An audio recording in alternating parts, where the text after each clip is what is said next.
ईश हरे स्वामी जय जगदीश हरे। भक्त जनों के संकट दास जनों के संकट क्षण में दूर करें। हरिओम जय जगदीश हरे। जो ध्यावे फल पावे दुख बिन से मन का आवे। सुख आनंद घर आवे कष्ट मिटे तन का। हरिओम जय जगदीश हरे। मात पिता तुम मेरे शरण गहूं मैं किसकी। स्वामी शरण पर मैं किसकी। तुम बिन और न दूजा प्रभु बिन और न दूजा। आस करूं मैं किसकी। हरिओम जय जगदीश हरे। अवतारम संसार सारम भुजगेन्द्रहारम सदा वसंतम हृदयारविंदे। भवम भवामि सहितं नमामि। ओम स्वस्ति नो इंद्रो बृहस्पतिः स्वस्ति नः पूषा विश्ववेदाः स्वस्ति नो अरिष्टनेमि स्वस्ति नो बृहस्पतिर्दधातु। प्रत्येक गृहस्थी को पूजा पाठ जरूर करना चाहिए।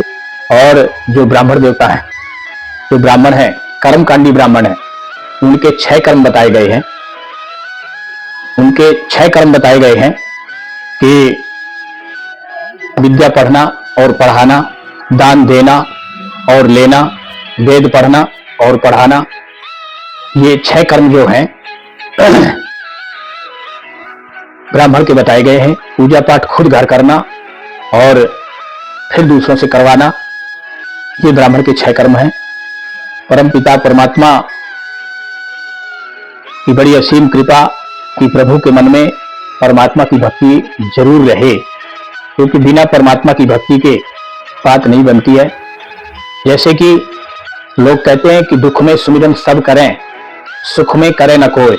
लेकिन जब भगवान कृष्ण महाभारत का जब युद्ध समाप्त हो रहा था, समाप्त हो गया, इसके बाद में जब जाने लगे, प्रस्थान करने लगे, तो अपनी जो उनकी बुआ थी कुंती, तो कुंती बुआ ने बुलाया भगवान कृष्ण को कि भगवान मेरे पास आओ।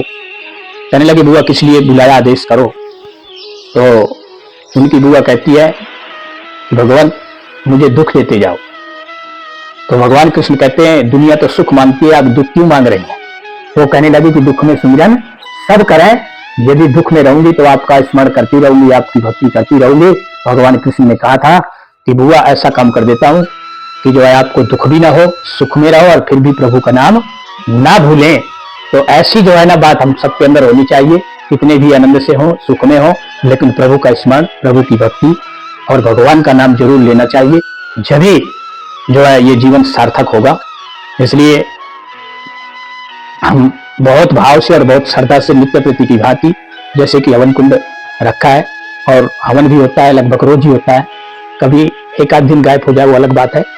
इसलिए पहले तो हम खुद करते हैं और फिर जो है यजमानों को कहते हैं कि यज्ञ अनुष्ठान हवन होता है सारे विश्व का कल्याण यज्ञ से, जल्दी प्रसन्न होते हैं भगवान यज्ञ से। इसलिए हवन जो है सबसे बड़ा कर्म है, यज्ञो वै श्रेष्ठतमं कर्मा। इसलिए हवन जो है हमें प्रत्येक घर में करना चाहिए। और जैसे कि हमारा काम है यज्ञ अनुष्ठान हवन, नामकरण, गृह प्रवेश, मुहूर्त, कथा, प्रवचन, सत्संग, समस्त कर्मकांड हम करते हैं। बहुत विधि विधान से करते हैं, क्योंकि कोई भी कर्मकांड करते हैं उसमें 3 चीज बड़ी महत्वपूर्ण होती है। पहला तो विधि पूर्वक हो, दूसरा श्रद्धा भाव से हो और तीसरा दक्षिणा से ब्राह्मण को प्रसन्न किया जाए। इन 3 चीजों से ही जो है पूजा पाठ संपन्न होता है। तो परम पिता परमात्मा के चरणों में बैठ करके हम सबका बड़ा सौभाग्य है, क्योंकि बड़े भाग्य मानुष तन पावा सुर दुर्लभ सब ग्रंथ ही गावा। ये मनुष्य का चोला जो मिला है, परमात्मा की बड़ी असीम कृपा है। कहते हैं देवता लोग भी मनुष्य के जीवन को पाने के लिए तरसते हैं। इसलिए जो है हम सब उस परमात्मा के बताए हुए रास्ते पर चलना चाहिए, हमें सबको चलना चाहिए। जब भी हमारा जीवन सार्थक होगा। तो ज्यादा कुछ ना कहता हुआ मैं तो यही सभी से आह्वान करता हूं कि परमात्मा के चरणों में हमें बैठना चाहिए, जुड़ना चाहिए, जितना भी हो सके उतनी पूजा करनी चाहिए।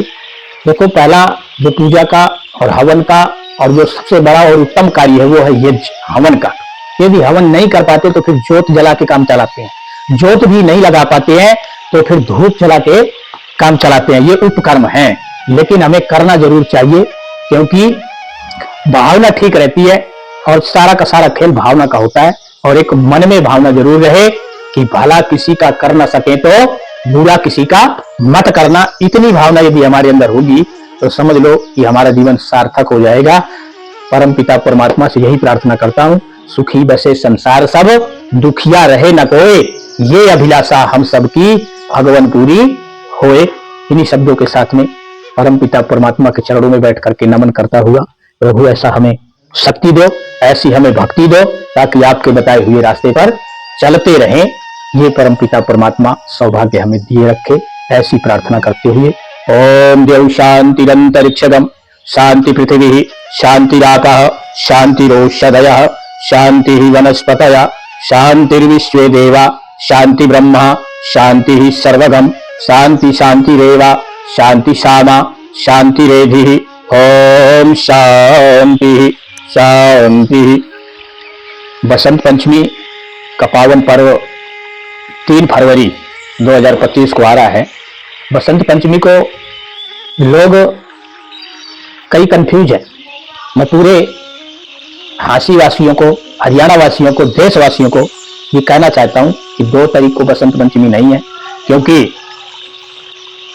3 तारीख को पूरी है, सूर्योदय की तिथि मानी जाती है पंचांग के अनुसार। 2 तारीख को 9:30 बजे के लगभग बसंत पंचमी शुरू होगी और जो तिथि सूर्योदय में होती है वो तिथि मानी जाती है। दूसरी बात, कंफ्यूज ना रहे, ये सभी के लिए बता रहे हैं। और दूसरी बात यह है कि जो बसंत पंचमी का पावन पर्व है, बड़ा सुंदर और बड़ा सुनहरा पर्व माना जाता है, लेकिन कई लोगों को तो हमने देखा कि केवल और केवल पतंगों के सिवाय और कुछ पता होता ही नहीं है। पतंग खरीदेंगे, रील लाएंगे और पतंग उड़ाएंगे दिन भर, लेकिन सरस्वती माँ, ज्ञान का भंडार सरस्वती का दिन है, उस दिन सरस्वती की पूजा होती है। और बाल हकीकत राय का बलिदान दिवस उस दिन होता है, जो 14 वर्ष की उम्र में अपने धर्म के लिए बलिदान दिया था। और केवल बाल हकीकत राय को यही कहा गया था कि चोटी और जनेऊ ये कटवा लो, आपको नहीं मारा जाएगा, आप जिंदा रहोगे। उसके माँ बाप ने भी समझाया कि बेटा हमारे आंखों के सामने तो रहोगे, लेकिन नहीं, बाल हकीकत राय जी ने धर्म के साथ किसी प्रकार का कोई समझौता नहीं किया और बोले धर्म छोड़ूंगा नहीं, धर्म से अलग नहीं होऊंगा, चाहे मेरी गर्दन काट दी जाए। जब भी उनका बलिदान हुआ था। इसलिए बसंत पंचमी एक बहुत अच्छा पावन पर्व है। मां सरस्वती की पूजा करें, आराधना करें, यही असली रूप बसंत पंचमी का है, न कि केवल पतंग ही उड़ाना। और हरियाणा वासी, देशवासियों को, सभी को मेरी तरफ से बहुत बहुत बधाई एवं शुभकामनाएं देते हैं। और जो भी जैसे त्योहार है, पर्व है, उसी के आधार पर हम मनाएं, उनको बिगाड़ करके, खिलवाड़ करके ना मनाएं तो बहुत अच्छा रहेगा। ये मेरी सभी से प्रार्थना है। यही एक छोटी सी बात कहने के लिए आपके सामने उपस्थित हुआ था। आशा करता हूं इन बातों पर ध्यान करेंगे, गौर करेंगे और अमल भी करेंगे। धन्यवाद।